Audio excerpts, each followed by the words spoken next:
Hi, good evening, everyone. Thanks so much for coming to today's session of City Scripts, which is a series of monthly interactions where we celebrate writings that bring the city alive.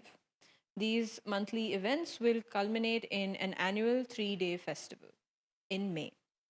City Scripts is hosted by the Word Lab, which I'm a part of. My name is Ishani, and the IHS Library, which is a public reference library. Please check out our library's exhibition and our collection. We're on the third floor and we're open from Monday to Saturday from 9 a.m. to 6 p.m. You can find more details on our website. Um, so I'll start off by introducing our speakers for the day. Um, Tashan Mehta is a novelist whose interest lies in form and the fantastical, and how a dialogue between these elements may offer us collective ways of seeing. She is the author of Mad Sisters of Esi and The Liar's Weave, which have been shortlisted for the Prabha Khaitan Women's Voice Award. Her short stories have featured in Magical Women, The Golan's Book of South Asian Science Fiction, Volume 2, and Podcastle. Lavanya Lakshminarayan is the author of The 10% Thief, which was first published in India as Analog Virtual. She's the winner of the Times of India Author Award and the Valley of Words Award, and is a Locus Award pre Jacques Chambon and Premio Italia finalist. So today we'll be talking about Tashan's latest book, Mad Sisters of Esi. Yay! Fables, dreams, and myths come together in this masterful work of fantasy, sweeping across 3 landscapes and featuring a museum of collective memory and a festival of madness. The book will be available for purchase behind there, and you can ask Tashan to sign it for you. Over to you, Lavanya. Okay, hello and good evening, everyone. It is lovely to see you all here. Thank you for fighting through Bangalore traffic to get here. Um, I have been looking forward to this for a really long time. It is delightful to be here. Um, I was lucky enough to read an early copy of Mad Sisters of Esi, and it blew me away right off the bat. As I was reading, it was, of course, evoking a lot of Borges and Calvino in me, but then it was also inimitably Tashan Mehta. The prose is wonderfully lyrical, it's deeply philosophical, asking all of these enormous sort of metaphysical questions, but it's also whimsical and playful. This book is marvelous and it contains an entire universe in its pages. Well, actually, it contains a multiverse in its pages, you know. It spans eons. It asks you to reckon with these very large questions of space time. It challenges conventional form and narrative structure. But at the same time, it's so deeply personal. It's so grounding. There's a family saga in there. There are deep human relationships. And it's just fascinating. It almost feels like a crime to ask questions about it because it's like pinning down these facets of this really beautiful, fluid, and dynamic world. So forgive me for that, Tashan. I forgive you. Thank you for doing this and thank you for being here today. I think, before we get into events in the book and what their meaning is and how you decided to write them, I feel like we have to start with addressing the structure of the book because it is such a huge challenge to that conventional linear narrative that we are so used to reading, especially in a lot of commercial fiction. And I wanted to start with your opening sentence, right, of the entire novel. The problem with circular stories is that it's difficult to know where to begin. So, was it difficult to know where to begin? Gosh. And how did this shape emerge? So difficult to know where to begin. So it took just a little bit of background on how Mad Sisters of Esi came to be. I'd finished my first book, I'd published it, and I was contracted with the publisher for the second. And I had written 3 drafts of that second book, and then I had tried 50 different versions of the first paragraph, doing my very best to make it work, and it just didn't work. And so I was on a plane back from Delhi, and I was drinking rum, and I was feeling very sorry for myself, listening to sad songs. And the first page of Mad Sisters of Esi sort of wrote itself.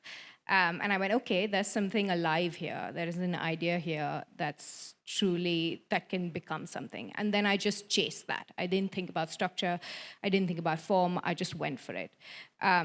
This is a very, very romantic story in the beginning. It rapidly becomes unromantic because it took me 5 years, 24 drafts, and 5 different versions to get the book that I got. And that first page then magically wrote itself in my head does not feature at all in the final book that you are reading.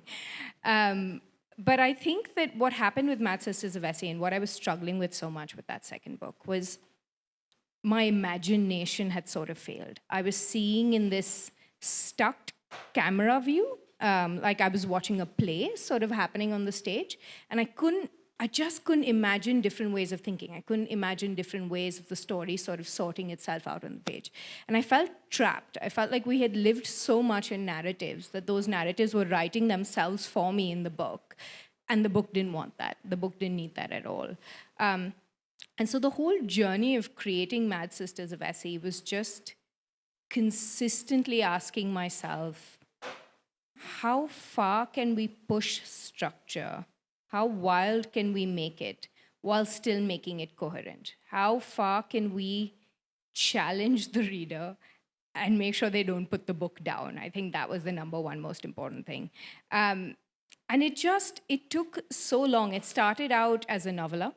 Then it changed into 4 interconnected novellas. I read Calvino's Invisible Cities, and I played around with that a little bit. I was like, ooh, maybe there's an explorer in there. Let's try and write it from the position of someone who's traveled to these islands and written them. And ultimately, I think on draft 21, I got a version of the book that was 4 interconnected novellas that had a different voice for each novella, and that I was so immensely proud of. And then I sent it out to beta readers. And they were just like, friend, this is ununderstandable. I have no idea what you are doing. And so I moped for a while. I lay sadly on my couch. I feel like this is a theme. Lying around sad feels like a theme. And then I got to a point where I went, okay, let's tear everything up. Let's start again. And let's emphasize the reader's journey. What does it look like for form to take on the chaos of this novel? What does it look like for the shape of this book to sort of feel like the essence of this book? But how do I still make sure that the reader understands it from the beginning to the end? And this is closest to the version that you're reading right now.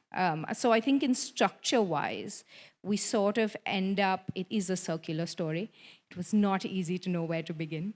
But it's also a spiral. We come back to the same point, or we come back in a different position.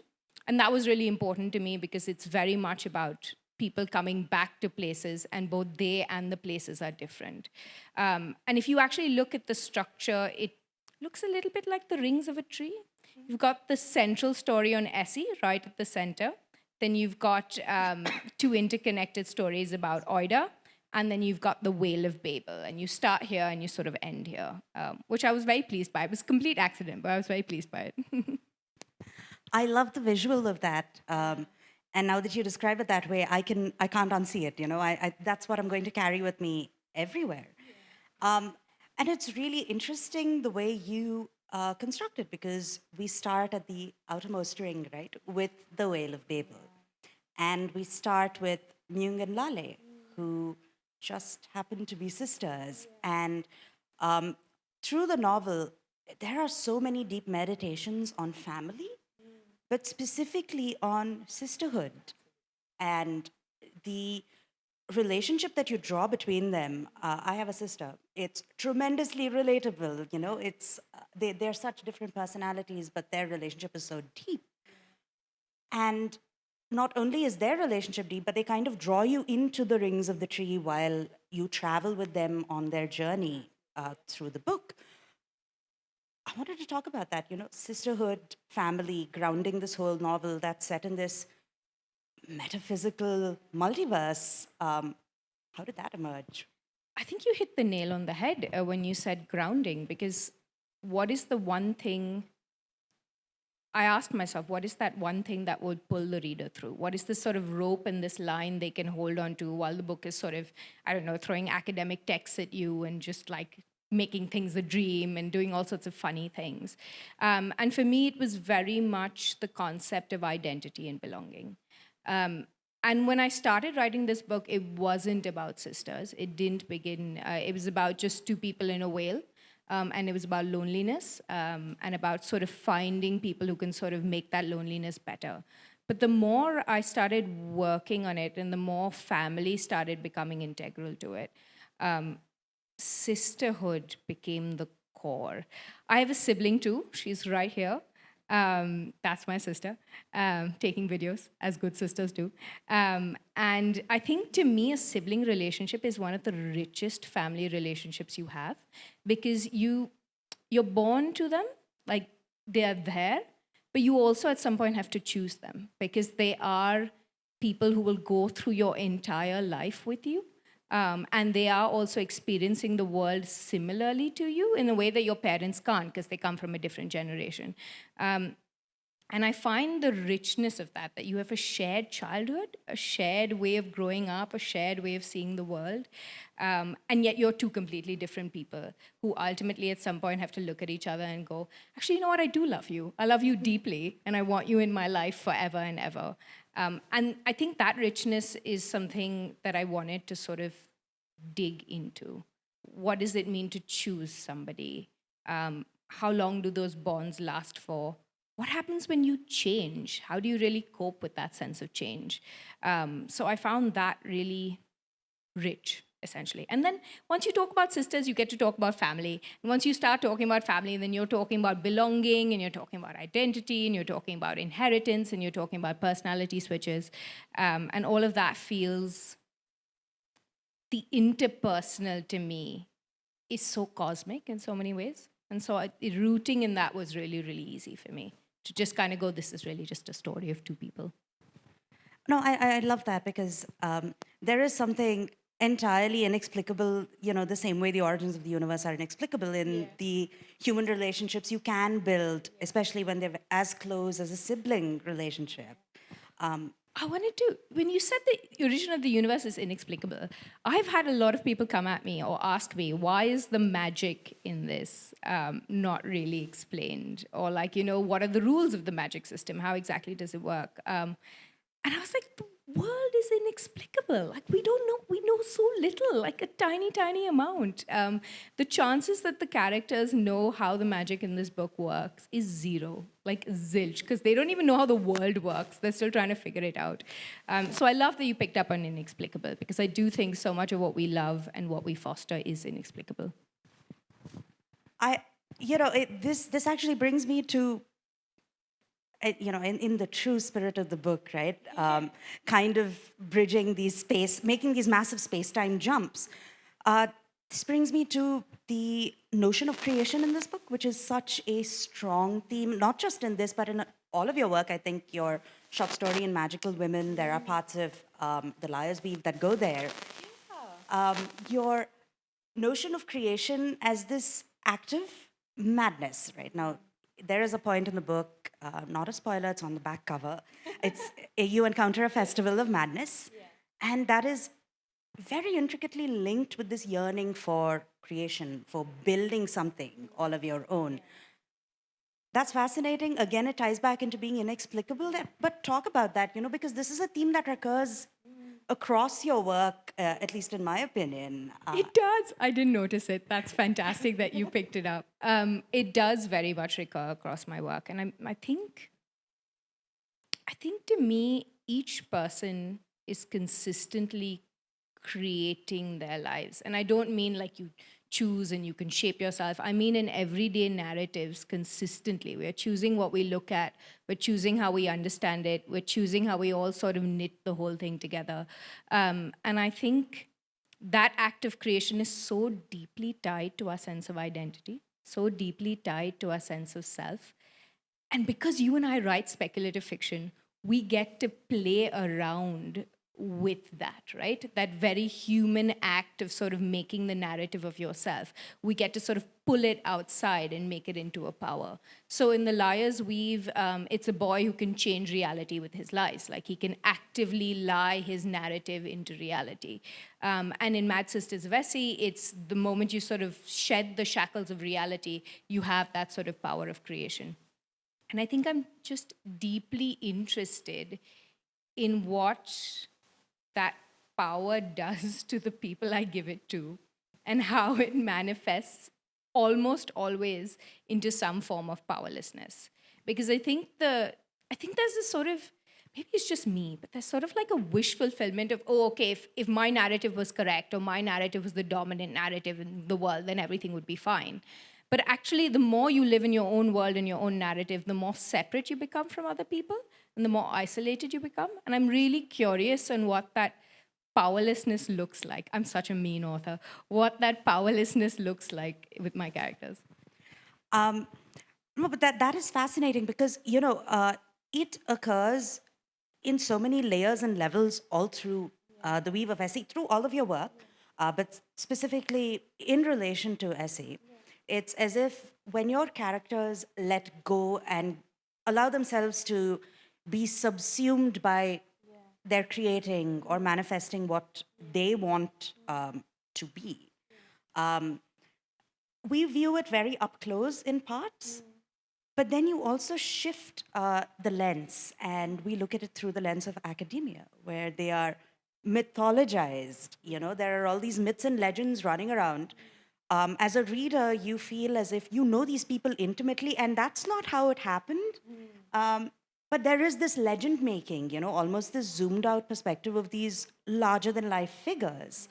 And I think that counterpoint is actually such a fun thing you've played with in the book. And specifically, I want to kind of go into that and talk about that myth making. Is this a consequence? And how do you think, your characters reckon with it? I think it's such a great point, because when I started making up academia for this book, it came from a conversation I was having with a friend from Cambridge who was sort of going in the opposite direction and was trying to take literature and make it more scientific. So he was saying, we can do data sets and we can sort of compare it, and why are we not seen as rigorous? And I was really interested in what happens if you pull it all the way in the other direction. Like, why are we not seen as more whimsical? Like, why are we not putting dreams and prophecies as like empirical evidence? Why are we not counting that?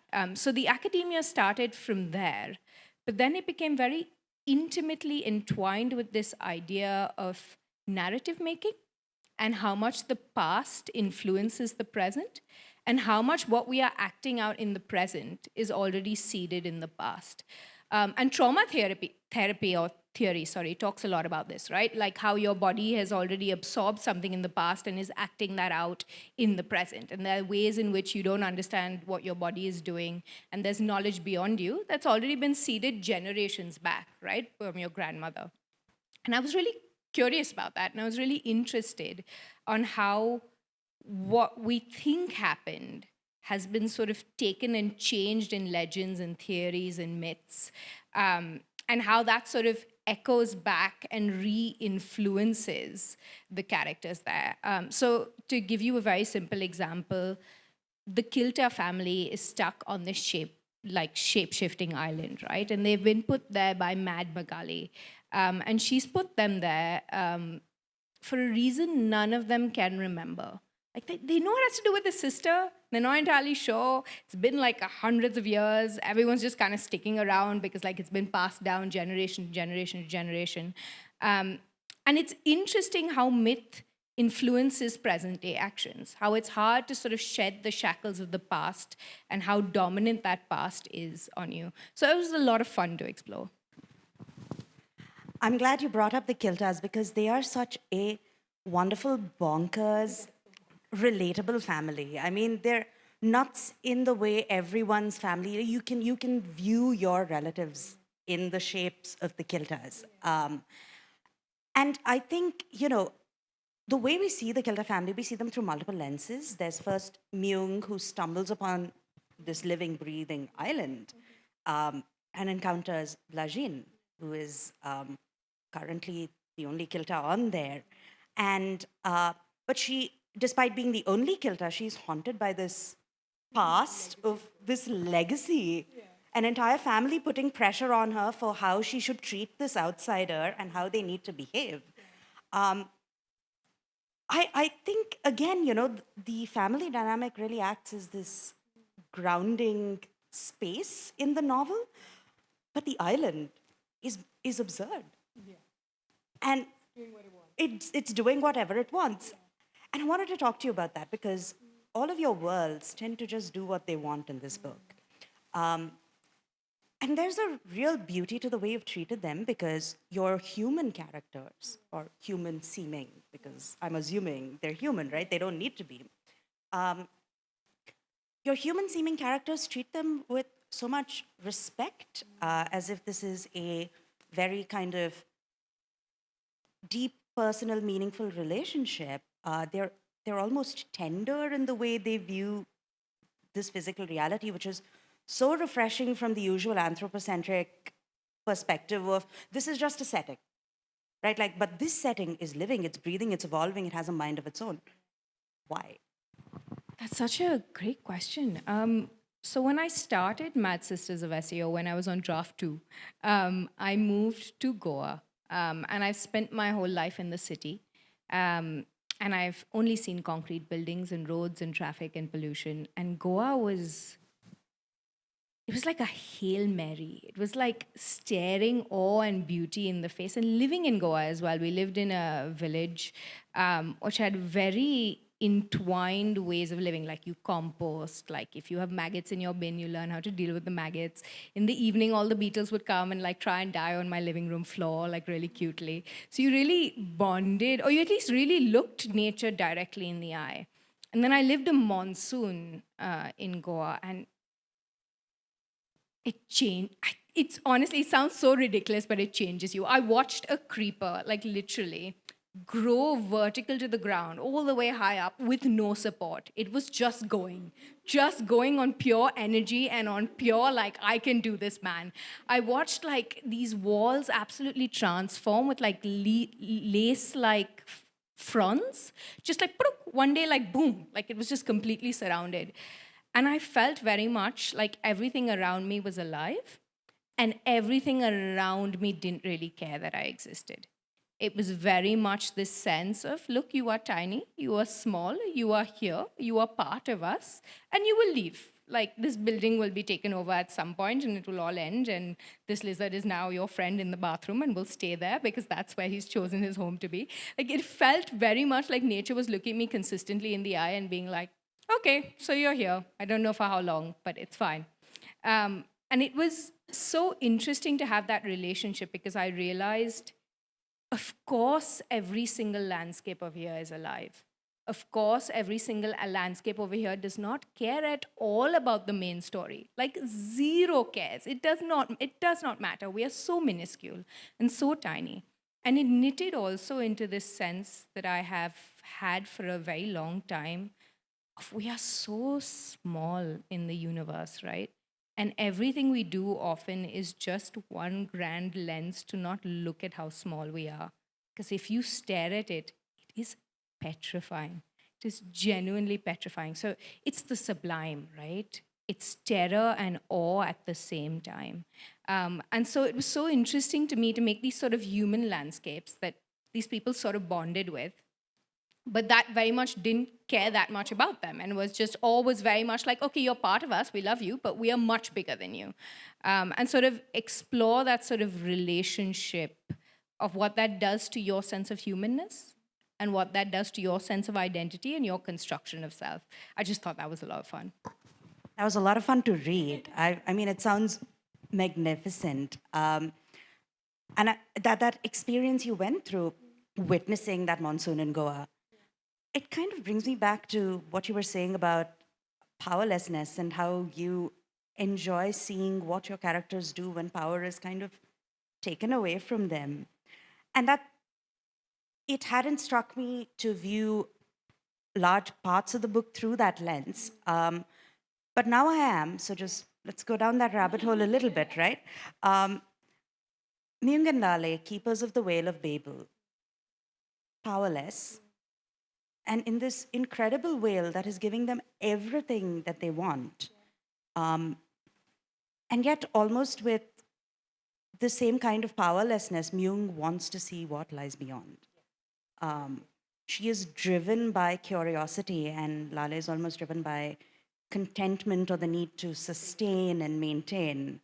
Um, and I just think Myung's curiosity, much like later events in the book, and I don't know what you want to reveal or not. We can say it all. We can say it all. It's fine.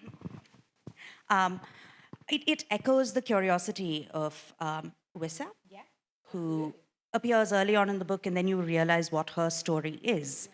So talk about the powerlessness of curiosity a bit. I think that's something that just, once you give into it, it takes you away. And that sense of journey is beautiful in the book. It's such a beautiful linkage that you've made. God bless your mind. But I think so. Myung was a manifestation of his self. There are two selves in me, and I think we all share these selves. There's the self that wants to build, that wants to stay, that wants to grow, and wants to make something. And then there's the self that wants to burn it all down, right? There's the self that's just like, hey, I can be larger, I can be better, I can be bigger. If I was not constrained by this universe I have made for myself, I'm just gonna go. I forget it. Forget all the relationships, forget all the love, forget all the building. I'm just gonna leave. Like, my greatness and my more lies outside there.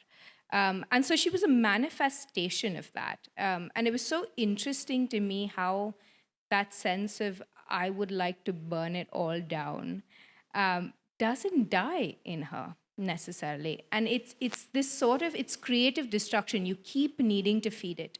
Like, you give it a little bit more and then you keep needing to sort of feed it. And in that way, you are entirely powerless in it, right? Because you are never satisfied. You never manage to wrestle the narrative back and hold it in your hands, because there's always something else just beyond reach that's sexier or prettier, or that will truly allow you to unlock your most beautiful self and your best self.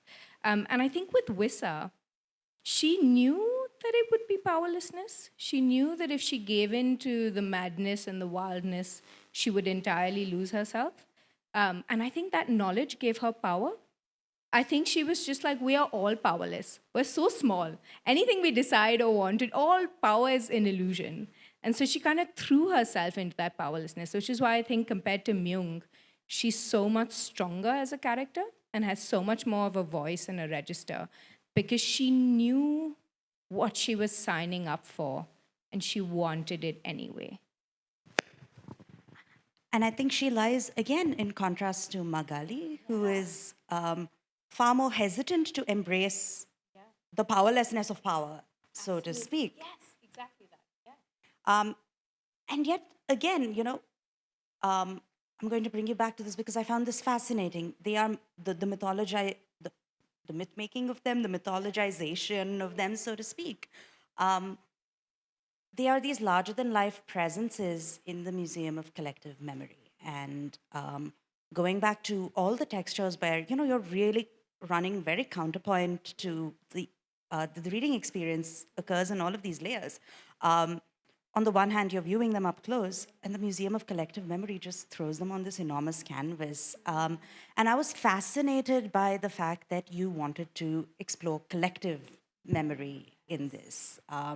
Is that something that, that fascinates you? Is it something that you were drawn to while you were writing this book? That's a wow. I haven't thought of this in ages, but it's true. It was actually based on a PhD proposal I was doing, which got ruined by COVID, and I'm still here. But it was this idea. It connects to something we're going to talk about later as well, but it connects deeply to the sense of Indianness. Because there is in Western narratives, there's very much this great sense of individualism, right? You are this individual that has fully formed with your narrative and the hero's journey and all of those things. And you interact with the community, sure, but like you are, boom, like the person, the genius, the inventor, whatever, or the hero, or the savior. And the more and more I look at my life, the more and more I feel like I am so deeply shaped by a collective. as much as I am an individual, that collective is exerting pressure on me at all points in time. Even though intellectually I'm like, no, it's not. Like emotionally, it's definitely there. And so I really wanted to look at this book from multiple lenses. I wanted to give that sense of collectivity. And so what I term it is ways of looking. And there are multiple ways of looking in this book. There is the I first person perspective, there's the removed third person perspective, there's the academia, there are extracts written by Myung as an explorer, there is a dream that goes on for a very long time, there's a retelling of the main story. And by creating all these multiple ways of looking, I wanted to give that sense that we have as Indians, or as South Asians most specifically, of being shaped and formed by a collective, of essentially having all of these different sorts of perspectives and ideas and voices sort of knitting around and essentially shaping us. And the Museum of Collective Memory is just an expression of that. It's just that very deep sense and idea that our memory is shared. And our memory does echo, and it isn't individual. And we often meaning make together. We don't make it alone. And what does that look like, right? A lot of the examples in that first academic essay of families fighting, and you going to the Museum of Collective Memory to sort out a family fight. I mean, that's our family. Like, we've had so many arguments over the dinner table. And I'm just like, it would be so useful if we had a museum right now to sort that out. So many things to talk about just from what you've said. I'm going to start with something that really intrigued me and kind of drew me in so powerfully to the Museum of Collective Memory and to so much of the creation in your book. And then we'll come back to Indianness because I think there's a lot to unpack there. Song. Talk to me about song, and not just about song in the book, because of course it's a creating force. But talk to me about how you viewed song in relationship to all these other voices that you're balancing in the novel, and how you, I don't know, right, like navigated that, because like you said, this is tremendously complex. There's half a dozen voices going on in there, and they're kind of all woven together by this notion of song as creation. I would love to hear about this. So I cheated.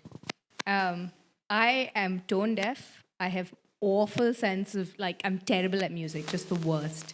And any good music taste I have come from Tanya and Tushad, who are both sitting here, and from my partner, Alap. And this book took so long to write that Alap and I had just gotten together at the beginning, and we were in this beautiful romantic phase. And he was describing how he sees sound to me. And it is the most beautiful thing I have ever heard. Like, he can shape it with his hands sometimes, and he talks about how it moves through his body and how he sees it visually. And I was just listening to him. I can't see any of this, right? Like, none of this, absolutely none. Sometimes I listen to the music, it like makes me listen to, and I'm like, oh God, make it end, please. But he described it so utterly beautifully that I felt like, okay, this is my chance to touch something I can't normally touch through language. And so what I did is I took his perspective and I took his words and his thinking and I poured it out on the page. And song becomes this really integral way in which the whale communicates, but also the Museum of Collective Memory communicates, right? Because it's obviously sung throughout the universe through song. And I think the more and more that I stared song in the face, this thing that I could not touch the same way my partner could, the more I felt like, look, language is inadequate in so many ways, right? Like, words have flavors and words have echoes, but it's also how you've encountered that language before.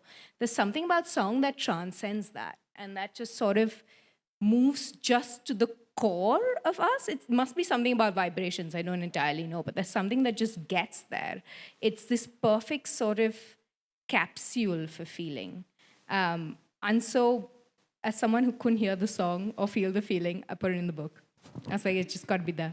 Much like Myung. Yeah, much like Myung. Exactly like Myung. When Myung can't hear the whale song, I was like, yes, I feel you.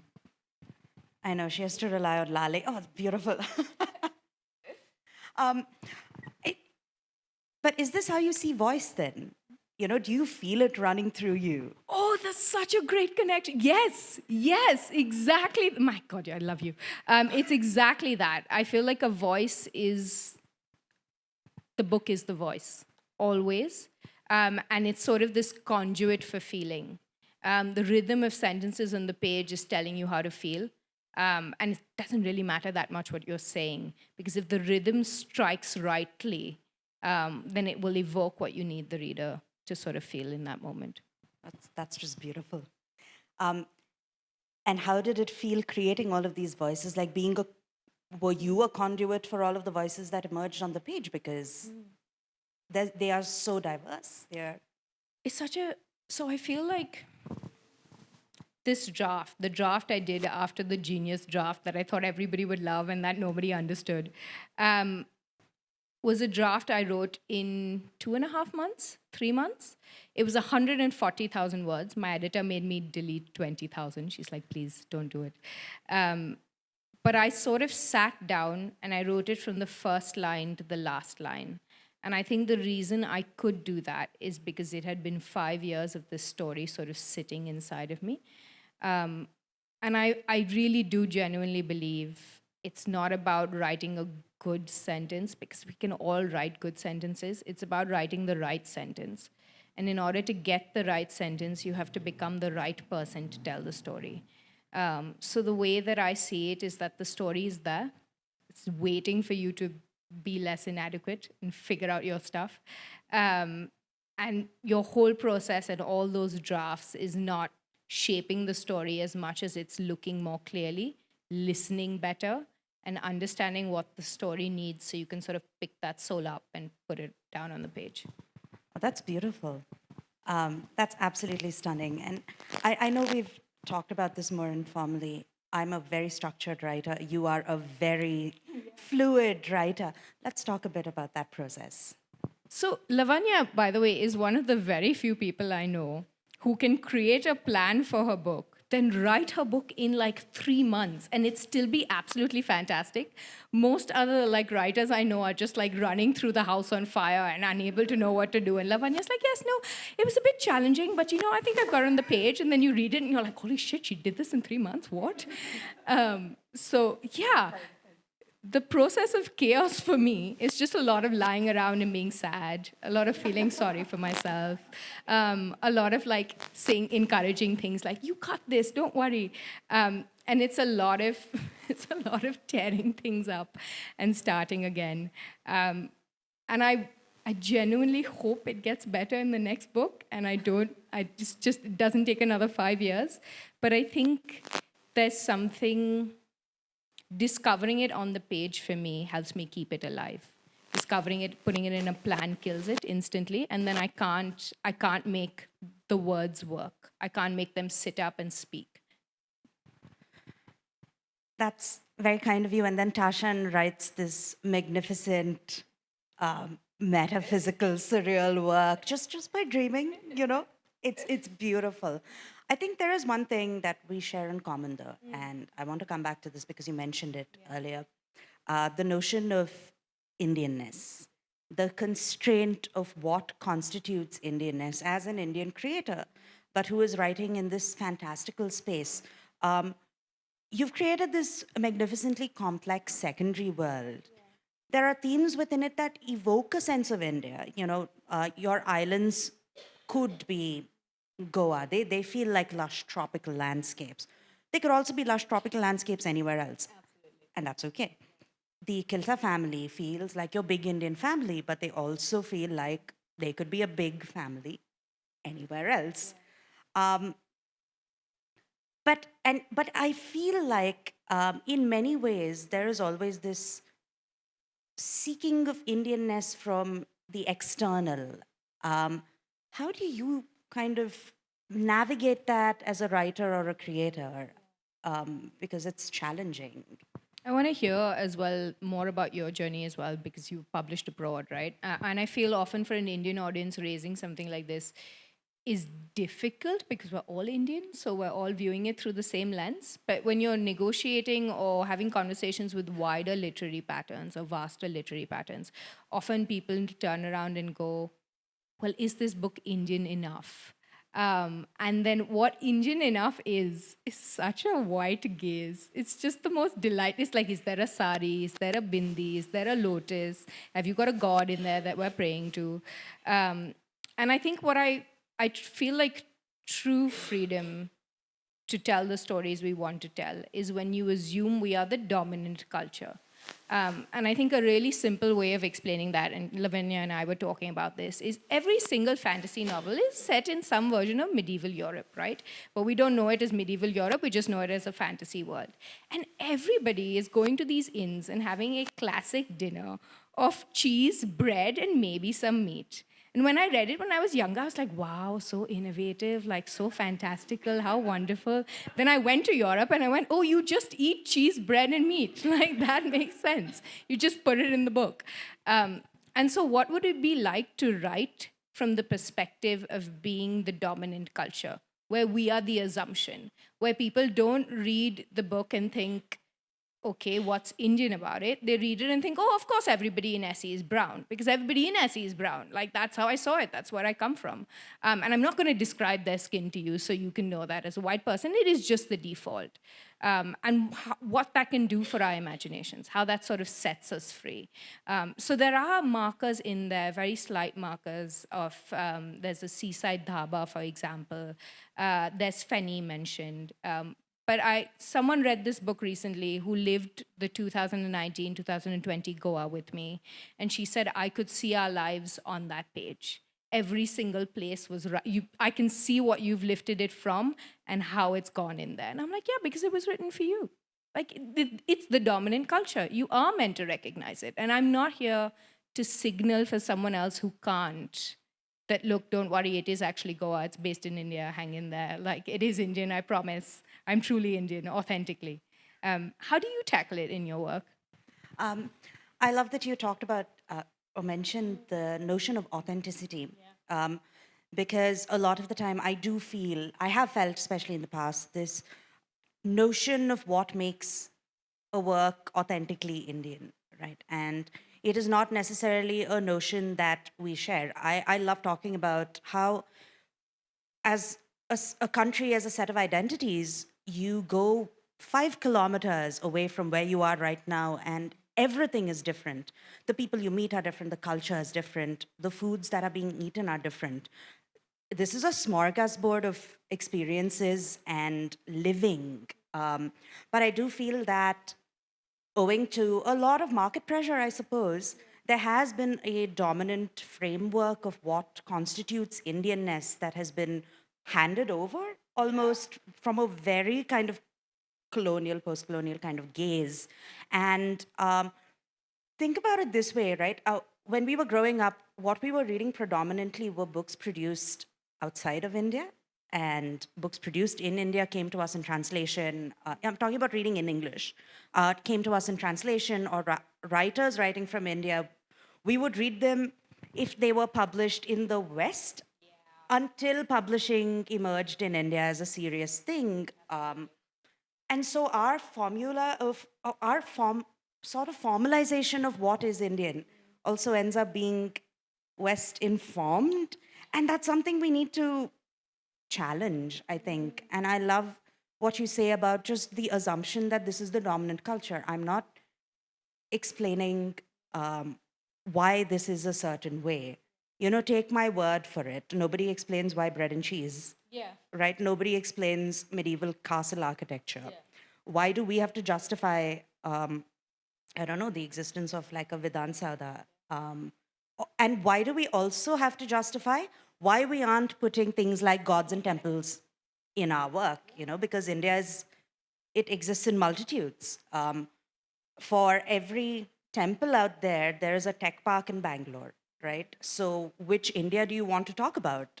They're all legitimate. I absolutely love that multiplicity that you've touched upon, because you're right. The version of India is very it's Hindu, right? Basically, the gods that they are looking at and the versions that they're looking at, the traditions that they're looking at. And it's also very dominant upper caste Hindu, right? It's a very clear idea of Hindu. And I mean, I grew up listening to Beethoven because my grandfather loved it, and my parents raised me on Western classical music, and I barely watched any Bollywood movies. And that doesn't make me any less Indian than anybody else, right? Because I have traditions that I carry forward that mark me as part of this land and as part of these people. And it's so interesting doing that dance and that navigation of being like, no, no, I promise I am Indian, I swear. Like, here's my passport. Like, I swear, I promise. I love that. No, and I think what you're saying about the dominant Hindu culture being the lens through which India is viewed, it's really problematic. Yeah. And there are so many versions, and it's so important that we address all of them, much like you do with Esi. I mean, it's an Indian book because you wrote it. Yeah, exactly. All right, and that's what makes it Indian. Yeah. What are you writing next? Oh. I don't want to put you on the spot. Maybe it's too early. Congratulations. Don't write anything yet. You just released this. But I'm sure everyone wants to know. So I'm working on a book, working in the loosest sense of the term. I'm working on a book that's about embroidery and how embroidery gives people powers in this version of the world. And it has, not quite sure what exactly it is, but it's got that sort of tonal sense of a grim, dark fairy tale. You know those illustrations that you get with the Grimm's fairy tales? Exactly like that, but sort of married to an old folk tale Bombay. I don't know what that's going to throw up, but I'm going to do my very best. I love the sound of this. I can't wait to read it. So I think, we'll take audience questions in a bit, but before that, if it isn't too much to ask, could you read? I would from love Esi? to, absolutely.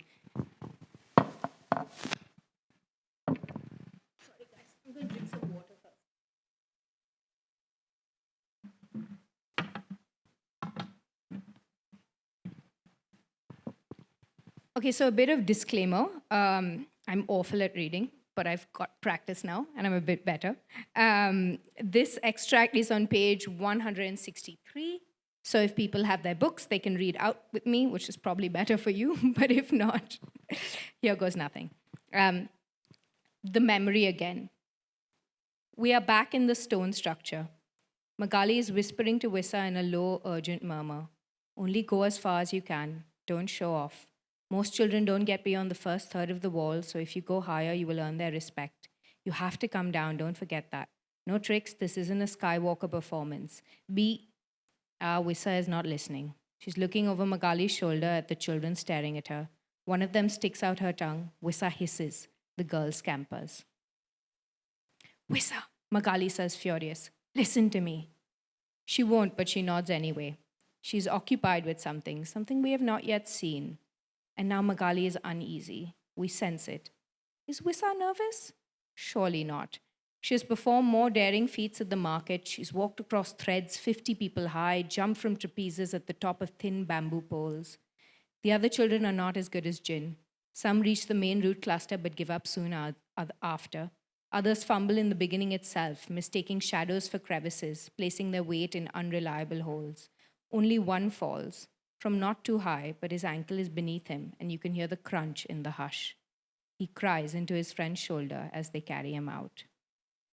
Then it is Wissa's turn, and she walks to the wall in a collective hush. She looks up, but doesn't climb. 1 second. 2. The children don't say anything. You give the climber their space. 10 seconds. 11. A murmur. 13 seconds. 14. And Wissa glances back towards Magali, quick, involuntarily. And then it is so obvious, Magali cannot believe her stupidity. Wissa has been lying. No one has actually seen her perform Skywalker tricks in the colony, not even by accident. Grandpa never speaks about Wissa's Skywalker life. The only witness is Wissa herself. Crazy, strange, talkative Wissa. And now she's looking at Magali panicked, who jolts forward without thinking to get between Wissa and the wall. She's filled with a protectiveness she cannot understand. It is a desperate urge to keep this ridiculous girl safe. but Wissa is already climbing. She's terrible. Her feet don't synchronize with her hands, and she places her toes in all the wrong places. Thrice she falls, saving herself by scrambling for a protruding weed or raking her fingers along the stone until she finds a hold. In the beginning, the children murmur, but as she keeps climbing, the murmurs change to jeers. By the time she is 1/3 up the wall, the children are laughing among themselves. So this is the famous Wissa, Skywalker extraordinaire. Magali shrinks into herself. Wissa keeps going. Up, past the 1/3 point, slowly, carefully, now touching the cluster of roots. The children have quietened. The game has changed. Jin is whispering in Magali's ear, "Get her down, she'll kill herself." But Magali is poised with tension, terrified anything she says will disrupt Wissa's concentration. When Wissa grips a wet root and transfers her weight to that hand, the crowd inhales as one. When that grip begins to slip, Wissa's legs still swimming in the air, trying to find purchase, some children look away, others bury their nails into skin. Magali doesn't look away. Wissa's toes find a crevice just as her hand slips off the root, and she is saved, but barely. She keeps going. No one is laughing now. Madness scents the air, and the children are drunk on it. She is high, higher than most of the others now, this awkward, fumbling child. In fact, she's only a few feet away from Jin's colored mark. It is there, in front of her, so close. Wissa pauses at the start of the branch, wiping sweat from her eyes. She is shaking, the involuntary shudders of a fearful body. Just a bit further, Wissa. It's only a voice at first, but it becomes a crescendo. Each child is suddenly Wissa, staring at something impossible that is now within reach, and they shout for her to seize it. Come on, Wissa, almost there, reach. Wissa is inching slowly along the branch, reaching out her fingers, and she's done it. She's at Jin's mark at her first try, this mad girl with golden courage. Jin looks like he has swallowed lemons. And in the whooping and the hysteria and Magali's crumbling relief, sing to Esi, she's alive. They don't notice something. Wissa is still going. She's crawling past the mark towards the end of the branch, following offshoots slowly, so slowly, to get to the other branches and climb higher.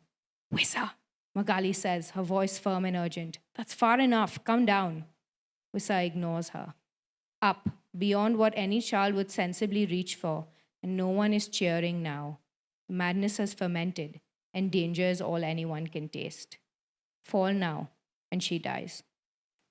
Wissa stops. She's at a branch with no offshoots. The only way to climb higher is to jump from this one to another one. It's ridiculous. She would have to stand, balance, cover the gap. She won't dare, Magali tells herself. She won't dare. But Wissa is putting her feet on the branch and trying to stand, wobbling as she does so. Wissa killed her, Magali shouts. Wissa looks down. Magali has lifted the lamp to her face so that Wissa can see her clearly. She is furious and utterly, utterly terrified. Wissa smiles. Magali says, "Don't you dare." Wissa jumps. Thank you. Thank you. That was beautiful. That was lovely. Thank you. Thank you. Thanks so much for coming, guys, today. This has been wonderful. If anyone has any questions for Tashan, now is your moment.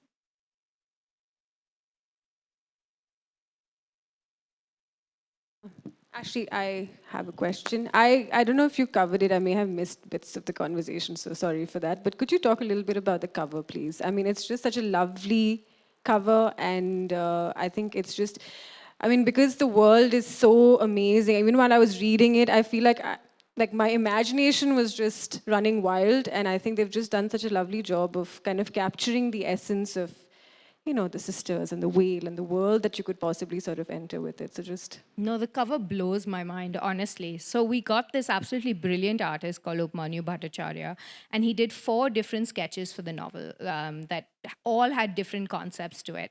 And we sort of zeroed in on this one of this like whale breaching out of this like forest sea.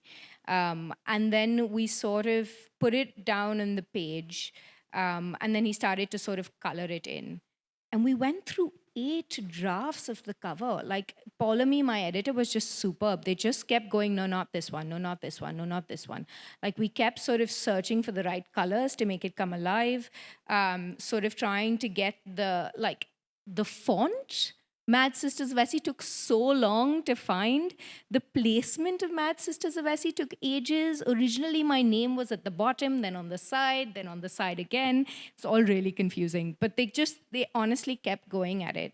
And then we delayed the book a whole week because they wanted to do this foiling. Like, I don't know if you've seen the cover, but it shines. And I asked them for a colorful spine, so they gave me like a shiny spine, which I absolutely love. And if you touch Mad Sisters of Esi, they've embossed it. So it feels gnarled as well. It's honestly, it's so beautiful to own and hold. Absolutely gorgeous.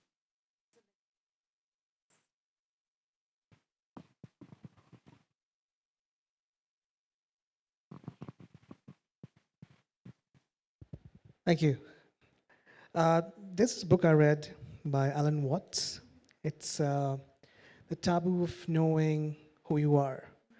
What you touched upon a little earlier, the Western concept of nature has always been about domination, has always been about trying to take control. Whereas he mentions how the Eastern concept of nature talks a little bit more about how we emerge from nature itself as flowers or leaves would emerge from trees. And I'm really happy that you've touched upon that notion in the book. I am, and she is, based out of Goa. So we know what you mean by the Goan monsoon. Beautiful, right? It's absolutely gorgeous. Yeah.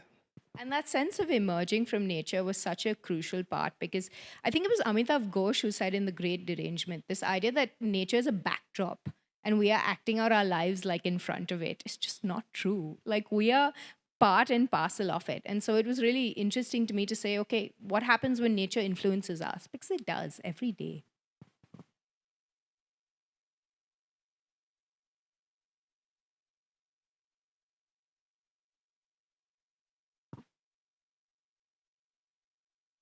So while you were writing the book, were there any other authors or books that brought you joy that you read while you were writing this book? Yeah, so many. I don't remember all of them, sadly, but I do know that Calvino was a huge influence. Invisible Cities, for sure. We talk a lot about space and place and the way in which he looked at place as a life with its own narratives and its own sort of personality and abstract thought that really helped how I approached the book as well. And the playfulness in Invisible Cities was honestly next level. Shubhangi Swaroop's Latitudes of Longing, I also highly recommend that book. It's an extremely creative, innovative way of looking at place and talking about people in place and form and structure. So I think these two books were sort of the influences of what I was sort of trying to do with the book. But then there was a lot of lying around and just normally reading books that gave me joy. I tried to steer clear of fantasy for a bit, I think, and just kind of focus a little bit more on literary fiction because I think fantasy that I was reading was doing it in a certain way, and I didn't want to be influenced by that. I wanted to try and find a new form and shape.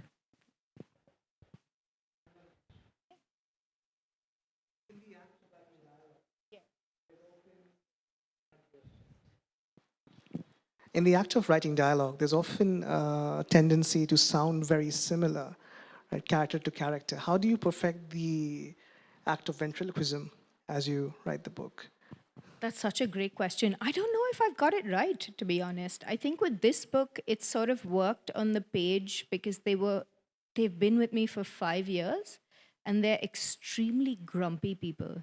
So they were just looking over the shoulder, being like, I don't sound like that. Like, that's just, what are you doing? No. And so I think over time, it became easier to sort of like get that dialogue right. But the trick that I've learned that's really interesting is not just keeping the voice for dialogue, but keeping it for the text as well. When you talk about a certain character, changing the voice of the text to sort of reflect how that character thinks and how that character breathes and speaks, then it's just easier to write dialogue because you kind of stay in that world and it's not separate from the text. It's all sorts of woven together. This is such a captivating book, and I'm curious to know about the character of the whale, because there have been certain whales in fiction. I mean, right from Pinocchio to Baby Beluga. I mean, and I think a whale depicts um, the essence of nature. Like, I found it really captivating, the way the whale breaks free, the music of the whale, and the way. So my first question is, I'm curious about the whale and the story of the whale. And the second one is, I think sisters also are birthed together. So sisters are birthed together. So I find the novella fascinating for its speculative aspects and for its story as well. So my question is about the whale and the character of the whale. So if you could tell us about the character of the whale and the story of the whale and how you hit upon that. I think I would love that. That's such a great question because it actually didn't, it started as a tower. It came from the Tower of Babel, and it came very much from this idea of what nonsensical creation would look like. And then slowly, as I started realizing how central non-human creatures or non-human landscapes were to this novel, it gradually became a whale. And I think I chose a whale because the blue whale is so massive, right? And that thought of like being in front of it and how small you are when you're like staring at it is utterly fascinating to me.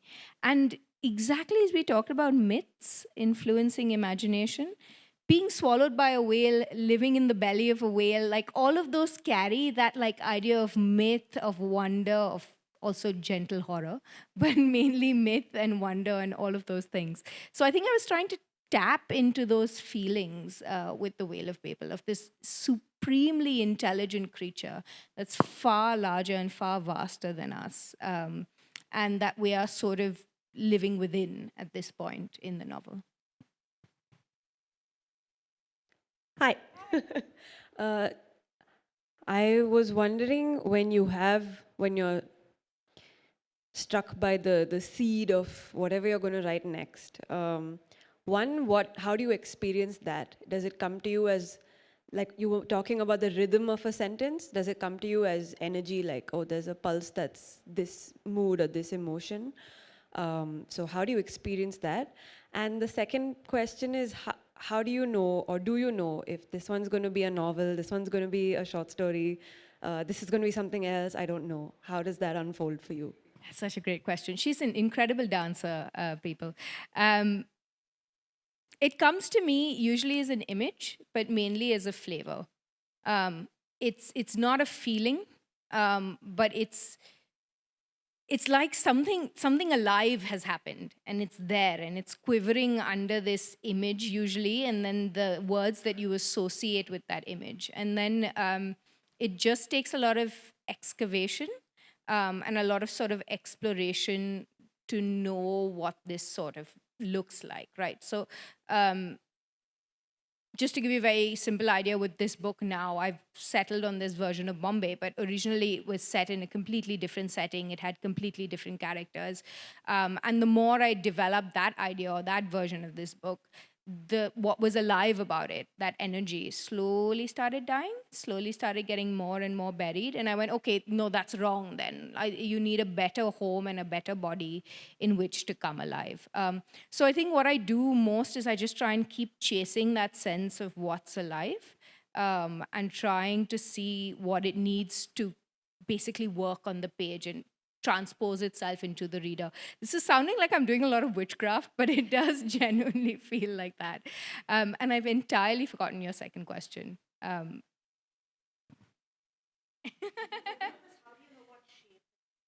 Oh, whether it's a short story or a novel, that's also a great question. I hate short stories.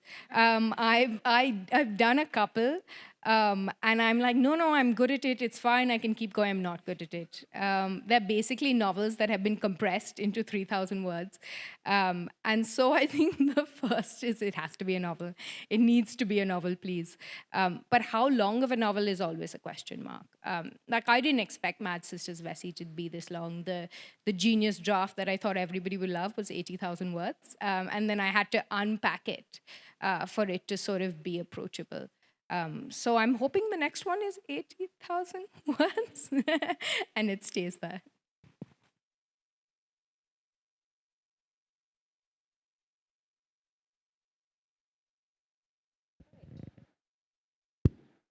Yeah, okay. So the book is available here at the back. So if you want to get a copy and if Tashan can sign it, that would be great. Thank you so much for coming, guys. It's so good to see familiar faces in the audience and also new faces. Thank you. I know like Bangalore traffic is not kind. Yes, thank you all for making it here. What a lovely evening, and thank you. Yes. Thank you so much. And thank you to hosting. IHS and to Ishani and everyone here for having us here this evening. Thank you. Thanks, everyone. We'll see you next time. Yeah, thanks, guys.